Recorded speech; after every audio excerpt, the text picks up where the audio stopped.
예수님이 나다 하면서 7가지 그 시리즈를 저희들이 배우셔서 아시겠지만, 그 핵심 내용은 뭐냐면 하나님이 인간의 몸을 입고 이 땅에 오셨다는 것입니다. 이거를 다른 말로 표현하자면, 그냥 초대교회 성도들은 예수님은 신이시니까 몸이 고통스러울 때는 잠깐 영혼이 떠나가셨다가 고통받지 않을 때만 예수님의 영이 들어오셨을 거야. 그래서 몸은 껍데기고 그냥 사용하셨을 거야 라는 그런 이단들이 있었어요.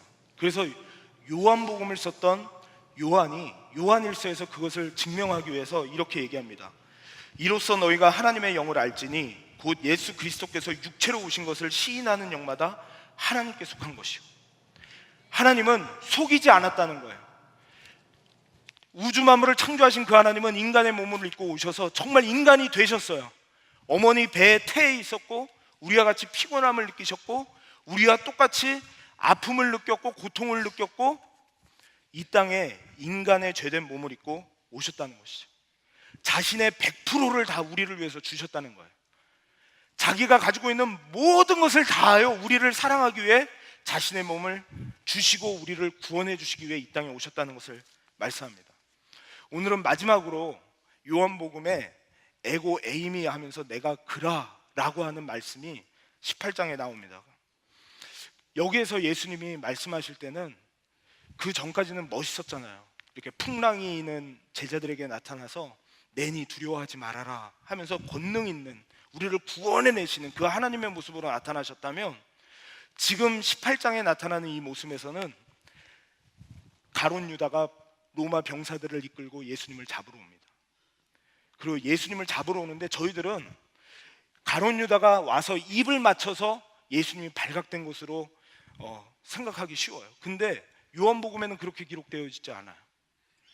예수님이 저기를 보니까 가룟 유다하고 병사들이 있는 게 보입니다. 그래서 예수님이 다가가서 너희들이 지금 누구를 찾으러 왔느냐, 본인을 찾으러 왔다는 것, 본인을 잡으러 왔다는 걸 알면서 먼저 묻습니다. 너희들이 누구를 찾으러 왔느냐? 나사렛 예수를 찾으러 왔나이다. 내가 그라 하면서 에고 에이미 하면서 굳이 십자가로 잡혀가는 그 길, 굳이 죄가 가운데 핍박을 받는 그 길로 본인이 선택하는 모습을 봅니다. 18장 6절 말씀 우리 같이 한번 읽어보도록 하겠습니다. 시작.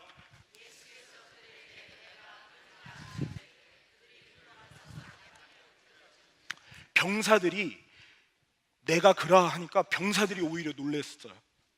병사들이 예수님을 잡으러 올 때 우리 성도님들 18장 3절에 보시면 아시겠지만 뭉치와 강도들을 잡는 무기를 가지고 왔던 게 병사들이었습니다. 근데 내가 그라라고 할 때 왜 병사들이 엎드려졌을까요? 병사들도 어느 정도 알았던 것 같아요. 이분은 신이다. 이분은 뭔가 남다르다. 그러니까 그냥 깜짝 놀라서 뒤로 물러갈 수는 있지만 어떻게 그 자리에서 엎드려지겠어요? 몽둥이로 잡아서 죽이려고 왔던 그 사람인데 내니 잡아가라. 그래서 깜짝 놀라서 뒤로 자빠져 있는 그 병사들에게 다시 예수님이 가서 너희가 나사렛 예수를 찾으러 왔지? 그가 내다, 그가 나다 라고 다시 한번 말씀해 주십니다. 그러면서 예수님이 잡혀가세요. 왜 예수님이 그렇게 하셨을까요? 갈라디아에서 보니까 이렇게 말씀해요. 그리스도께서 하나님 곧 우리 아버지의 뜻을 따라 이 악한 세대에서 우리를 건지시려고 우리의 죄를 대속하기 위하여 자기 몸을 주셨으니. 여기서 대속이라는 것은 대신하여 죄를 갚다, 담당하다라는 뜻입니다. 우리의 죄를 대신하여서 감당하기 위해서 내가 그라라고 하면서 그 길을 걸어가신 것이죠. 어떻게 주셨는지 봤더니요, 요한복음 18장 12절에 보니까 결박을 당했습니다. 예수님이 결박을 당하고 꽁꽁꽁꽁 묶여서 대제사장의 집에 끌려가게 됩니다. 그게 밤이었어요. 밤중에. 이거는 불법 재판이에요. 밤에 그렇게 사람을 끌고 갈 수가 없어요. 근데 밤에 예수를 끌고 갑니다.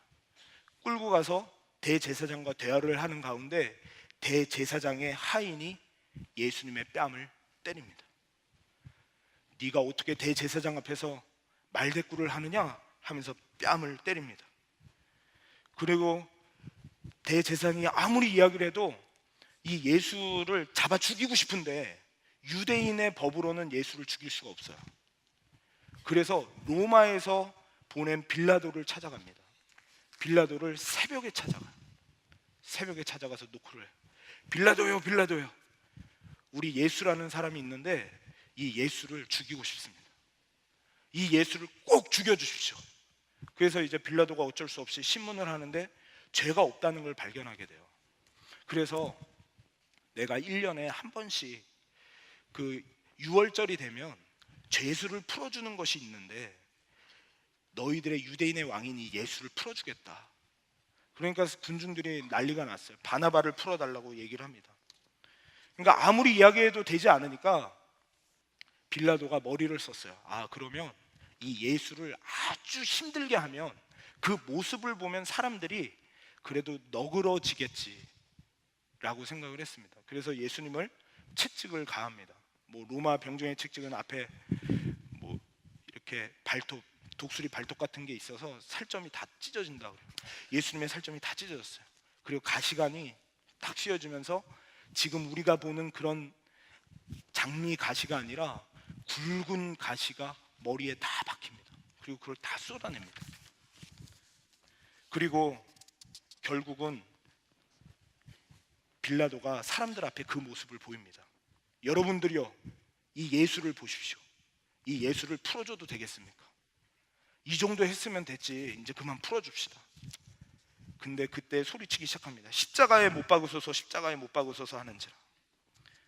결국 빌라도를 협박까지 합니다. 빌라도요, 만약에 유대인의 왕이라고 하는 이 자를 빌라도 각하가 풀어준다면 로마의 황제 가이사에게 아주 배반을 하는 것입니다.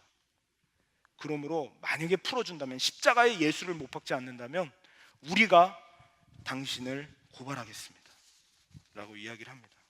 결국은 예수님은 십자가에 달리게 되고 십자가에서 다 이루었다라고 하시면서 그의 생명을 다 마치시게 됩니다. 사랑하는 성도님들이요, 도대체 왜 그러셨을까요? 사람의 몸을 입고 오신 것도, 인간이 되신 것도 고통스러운 일인데, 그래서 초대교회 성도들은, 철학자들은 상상이 안 돼서 이건 가짜로 잠깐 인간의 몸을 빌려서 들어왔다가 십자가 질 때는 떠나갔다가 다시 왔다가 떠나갔다가 이랬을 거야 라고 생각하는 그 예수가 왜 그런 일을 당하셨을까? 로마서 3장 24절에서 25절에 보면 이렇게 말씀합니다. 우리 인간의 문제는 돈이 없어서도 아니고, 경제가 문제도 아니고, 교육이 문제도 아니고, 뭐가 문제냐면 그리스도 예수 안에 있는 속량으로 말미암아 하나님의 은혜로 값없이 의롭다 하심을 얻은 자가 되었느니라 라고 하면서 화목제물로 예수가 돌아가셨어요. 하나님과 우리와의 관계를 회복시키기 위하여. 결국 인간의 문제는 하나님과의 관계의 문제라는 거예요. 이 관계의 문제에서 틀어져서 모든 것이 다 어그러진 거예요. 근데 우리는 자꾸 그거가 안 보이니까 내 지혜로 다른 것으로 이 문제를 해결해 보려고 하지만 그걸로는 절대로 안 된다는 거예요. 예수님이 십자가에 죽을 수밖에 없었던 이유가 뭐냐? 하나님과의 관계를 회복하기 위해서는 화목 제물이 필요했는데 그 화목 제물은 예수님만, 죄 없으신 예수님만 감당할 수 있었기 때문인 것이죠. 그럼에도 불구하고 왜 그러셨을까 생각해 보니까 요한복음 3장 16절에 이렇게 말씀합니다. 하나님이 세상을 이처럼 사랑하사. 왜 우리를 이렇게 사랑하셨어요? 사랑해서. 로마서 5장 8절에도 이렇게 말씀합니다.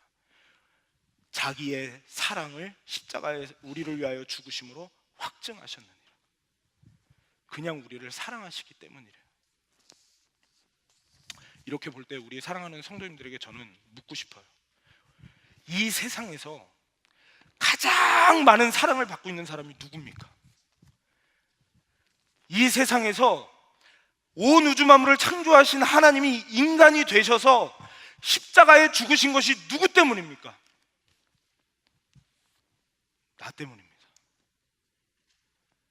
그러니까 내가 가장 행복한 사람이에요. 근데 사랑받은 사람이 이 세상에서 가장 행복한 사람이라고 그러잖아요. 그러면 우리가 가장 행복하고 가장 기쁘고 예수의 이 사랑을 받아서 예수의 사랑을 알아서 늘 행복해야 되는데 왜 행복하지 못할까? 왜 우리가 영적으로 자꾸 메마를까? 그래서 제가 하나님 앞에 저는 목회자가 돼서 처음에 하나님께 이렇게 기도했어요. 하나님, 저도 방언하게 해주세요. 하나님, 저도 병 고치는 은사 주세요. 하나님, 저도 말씀 잘 전하는 은사 주세요. 하나님, 저 예언하는 능력 있게 해주세요. 뭐 하나님께 막 기도했어요. 근데 그럴수록 자꾸 말라가는 거예요. 그러다가 제가 뭐를 봤냐면 고린도전서 13장을 보는데 천사의 방언을 할지라도, 아무리 예언하는 능력이 있고 산을 옮길 만한 믿음이 있다 할지라도 사랑이 없으면 아무것도 아니니라. 메말라질 수밖에 없다는 거예요. 울리는 꽹과리가 될 수밖에 없다는 거예요. 우리가 왜 예수 시리즈를 했는가? 예수님의 십자가를 보지 않으면 그거를 떠나서 하나님, 저 훌륭한 성도 되고 싶어요. 저 돈 팍팍 내는 성도 되고 싶어요. 그 외에 다른 능력을 자꾸 구하다 가면 메말라요. 가장 먼저가 하나님을 사랑하는 거예요. 예수님을 사랑하는 거예요. 전심으로 100% 인간이 되어서 우리를 사랑하신 것처럼 우리가 예수님을 사랑하는 거예요. 그렇지 않으면 울리는 꽹과리가 되고 말아요. 산을 옮길 만한 믿음이 있어도 메말라 버려요. 영적으로 죽어요. 기쁨이 없어요. 아까 전에도 저희들이 찬양하면서 내가 매일 십자가 앞에 딱 찬양하는데 두 부류가 아마 있을 거야. 한 분들은 찬양을 하기만 해도 하나님의 임재 앞에 깊이 쫙 들어가가지고 정말 하나님 앞에 내 전심을 다해서 찬양하시는 분들이 있고, 또 한 분들은 맹성 하신 분들도 있고. 근데 그게 우리가 능력이 없어서나 산을 옮길 만한 믿음이 없어서가 아니라 하나님이 전심으로 사랑한 것처럼 진짜 내가 전심으로 하나님을 사랑하는가? 예수님이 나를 위하여 인간의 몸을 입고 오신 것처럼 내가 예수님의 십자가만이 나를 구원하실 수 있다고 고백하며 그 예수님만을 바라보고 있는가? 그 차이가 있다는 것이죠. 제가 얼마 전에 꿈을 꿨습니다. 꿈을 잘 안 꾸는데요, 그 이병헌이 제 아빠로 나왔어요. 참 희한해. 왜 이병헌이 아버지로 나왔는지 요즘에 그 드라마 있잖아요. 유명한 드라마를 보면서 이병헌이 참 멋있더라고요. 그래가지고 이병헌이 아버지로 나왔는데 아버지가 집에 잘 있지 않고 계속 나가요. 계속 그냥 아침에 잠깐 봐였다 나가고 그러는데 제가 이병헌 아빠 다리를 딱 붙들고 아빠 나가지 마. 아빠 우리랑 같이 있자. 아빠 나가지 마. 그러면서 막 눈물을 막 제가 흘리는 거예요. 근데 그게 가짜인 거예요. 이게 제가 눈물까지 흘리고 아빠 나가지 마, 나가지 마 라고 하지만 진짜 아빠한테 전심으로 매달려가지고 아빠 정말 나 아빠 나가면 죽을 것 같아 라고 말하는 말이 아니더라고요. 눈물도 나고 목소리도 비슷한데 마음은 그게 아니에요. 그러면서 제가 화장실에서 세수하다가 이제 새벽 예배 가려고 꿈을 깨가지고 세수하다가 이야, 우리가 예수님을 찾을 때도 정말 하나님 없으면 안 돼요 라고 말할 수도 있고 눈물 흘릴 수도 있지만 정말 우리가 마음이 100% 주님께서 나에게 주신 것처럼 그 주님을 내가 사랑하지 않을 수도 있겠구나. 내가 정말 가짜로 매달릴 수도 있겠구나. 나 주님 없으면 안 돼요. 이게 100%가 아니라 80%, 70%, 아니 어쩌면 다른 거 다 의지할 거 두고 그 외에 나머지 거 이럴 수도 있겠구나. 주님이 100%의 사랑을 준 것처럼 100%의 사랑을 우리가 드려야 된다는 생각을 좀 해보고요. 두 번째는 내가 너희를 사랑한 것 같이 나를 사랑하라 라고 말씀하시면서 내가 너희를 사랑한 것 같이 너희도 내 이웃을 내 몸과 같이 사랑하라 라고 말씀하셨어요. 이 예수님의 그 100%의 사랑을 받은 자로서 이 열매가 저희들의 삶 속에 나타났으면 좋겠다는 마음으로 이 말씀을 나눕니다. 여러분들 가장 가까이 있는 남편을 사랑하시는지요? 가장 가까이 있는 아내를 사랑하시는지요? 진짜 가장 가까이 있는 자식을 100% 사랑하시는지요? 정말로 이 세상은 사랑이 없어요. 그래서 교회를 볼 때 우리가 믿음이 있다는 게 안 보이잖아요. 우리는 예수님이 십자가에 죽으셔서 구원받은 걸 믿어. 이게 안 보이잖아요. 밑에 가려져 있으니까, 뿌리니까. 그렇지만 우리의 열매를 보고 알 거 아니에요. 이 세상은 사랑의 모습을 보고 아마 알 겁니다. 사랑이 없으면 저 사람 예수 믿는 사람 아니야. 또 어떤 사람은 반대로 저 사람은 왜 이렇게 나한테 잘해주지? 저 사람은 왜 이렇게 나한테 이렇게 잘해주지? 예수 믿는 사람이구나. 뭐 외부 사람들은 둘째치고라도요, 저희 교회 말이에요, 하나님의 예수 그리스도의 한 몸이라고 그러잖아요. 한 지체라고 그러잖아요. 그런데 여기는 사랑하는지요?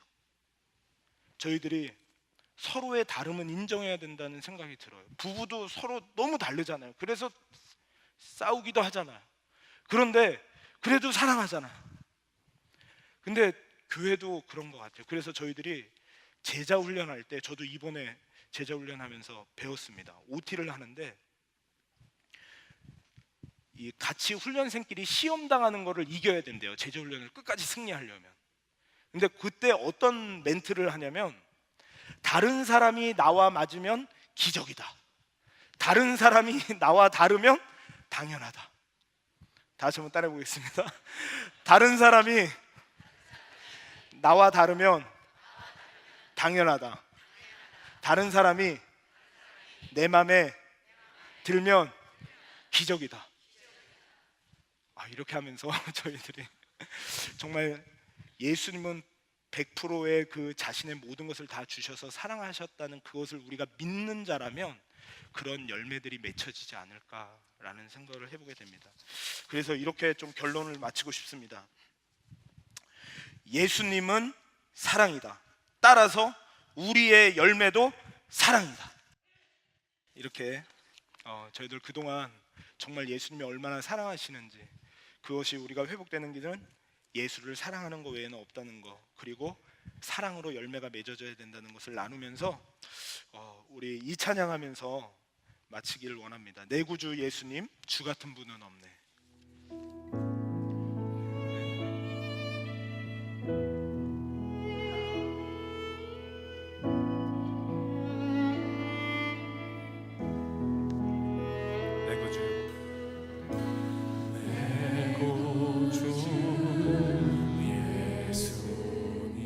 주 같은 분은 없네.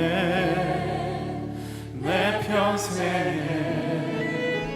찬양하리 놀라운 주의 사랑.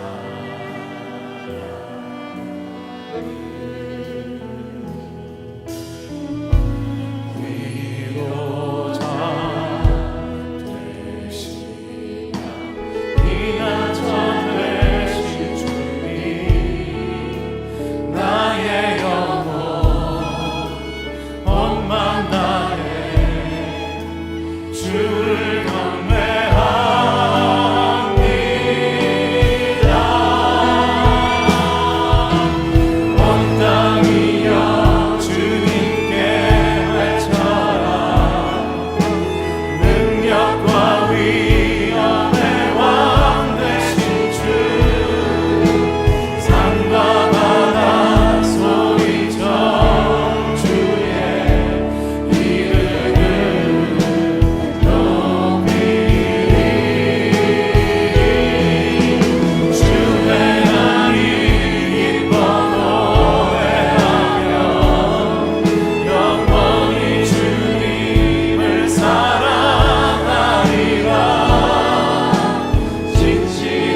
바닥에 무릎을 꿇고 싶으신 분들은 꿇으시고, 또 하나님 앞에 두 손을 들고 기도하실 분들은 기도하시고, 저희들이 하나님의 100%의 그 사랑을 받았으면 행복한 자여야 되는데, 늘 충만한 자여야 되는데 왜 우리가 변질되었나요? 왜 울리는 꽹과리가 같고 메마른 심령이 되었나요? 예수 그리스도를 사랑하지 않기 때문이 아닌가요? 주여, 능력을 달라고 기도하기보다 나를 사랑하신 주님을 더 사랑하게 하여 주옵소서.